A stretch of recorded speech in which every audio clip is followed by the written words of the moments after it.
ವ್ಯಕ್ತಿಯೊಬ್ಬರು ನಾಪತ್ತೆಯಾದ ಘಟನೆ ಕಡಬ ತಾಲೂಕಿನ ಕುಂತೂರು ಗ್ರಾಮದ ಯರ್ಮಾಳ ಎಂಬಲ್ಲಿ ನಡೆದಿದೆ.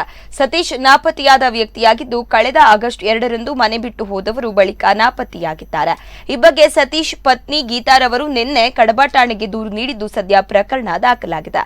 ಸತೀಶ್ ನಾಪತ್ತೆಯಾಗಿ 2 ತಿಂಗಳಾದರೂ ನಾಪತ್ತೆಯಾದ ವ್ಯಕ್ತಿಯ ಪತ್ನಿ ದೂರು ನೀಡಿರಲಿಲ್ಲ.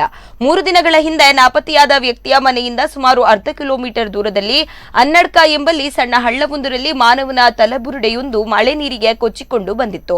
ಇನ್ನು ತಲೆಬುರುಡೆ ನೀರಿನಲ್ಲಿ ಕೊಚ್ಚಿಕೊಂಡು ಬಂದ ಹಿನ್ನೆಲೆ ನಿನ್ನೆ ಹುಡುಕಾಟ ನಡೆಸಿದ ಸ್ಥಳೀಯರಿಗೆ ಅರೆಬರೆ ಅಸ್ಥಿಪಂಜರವೂ ಸಿಕ್ಕಿದೆ. ಇನ್ನು ಅಸ್ಥಿಪಂಜರ ಸಿಕ್ಕ ವಿಚಾರ ಪ್ರಚಾರವಾಗುತ್ತಿದ್ದಂತೆ 2 ತಿಂಗಳ ಕಾಲ ನಾಪತ್ತೆಯಾದ ವ್ಯಕ್ತಿಯ ಬಗ್ಗೆ ದೂರು ನೀಡಿದ ಪತ್ನಿ ನಿನ್ನೆ ಕಡಬ ಠಾಣೆಗೆ ದೂರು ನೀಡಿದ್ದು, ದೂರಿನಲ್ಲಿ ತನ್ನ ಗಂಡ ಮದ್ಯಪಾನ ವ್ಯಸನಿಯಾಗಿದ್ದು, ಅವರು ವಿನಾಕಾರಣ ಜಗಳ ಮಾಡುತ್ತಿದ್ದರು.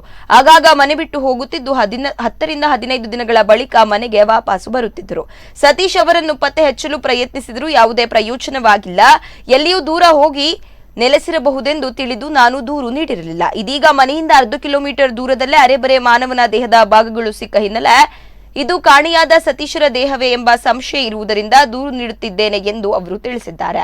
ಅದೇನೇ ಇದ್ರೂ ನಾಪತ್ತೆಯಾಗಿ 2 ದಿನಗಳ ಬಳಿಕ ಅಸ್ಥಿಪಂಜರ ಸಿಕ್ಕ ವಿಚಾರ ಪ್ರಚಾರವಾದ ನಂತರ ನಾಪತ್ತೆಯಾದ ವ್ಯಕ್ತಿಯ ಹೆಂಡತಿ ದೂರು ನೀಡಿದ್ದು ಹಲವು ಅನುಮಾನಗಳಿಗೆ ಎಡೆ ಮಾಡಿಕೊಟ್ಟಿದ್ದು, ಸತ್ಯಾಸತ್ಯತೆ ಪೊಲೀಸರ ತನಿಖೆಯ ಬಳಿಕವಷ್ಟೇ ತಿಳಿದು ಬರಬೇಕಿದೆ.